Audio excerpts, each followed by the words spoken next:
It's in the heart and it's in the mouth. In other words, he's saying this. The issue of our spiritual appetite is not your diet. It's not what you eat. Again, let me beat the dead horse. The more junk food that I eat, the more I want to eat it. The more I crave it.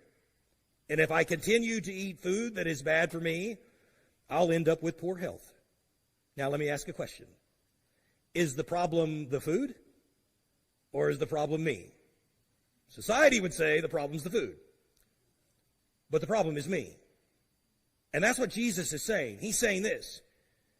Your spiritual diet is not nearly as concerning as your spiritual appetite.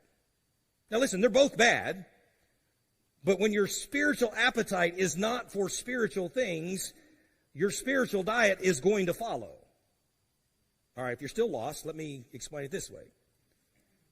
You realize if you're a person of any self-discipline, you can will yourself to perform good behaviors.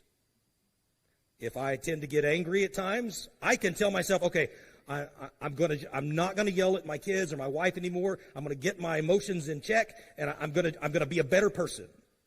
Or if I'm somebody that gets hung up on certain sins, and I can tell myself, listen, I'm not going to go back to the pit again. I'm not going to go back and do those things again. I'm going to use self-will. I'm just going to stay away from those things.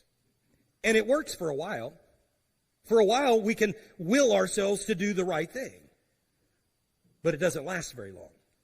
And that's not righteousness. You say, well, why do we crave the things that are not righteous? Well, Jesus says because it's a matter of the heart. And that's what he's getting at.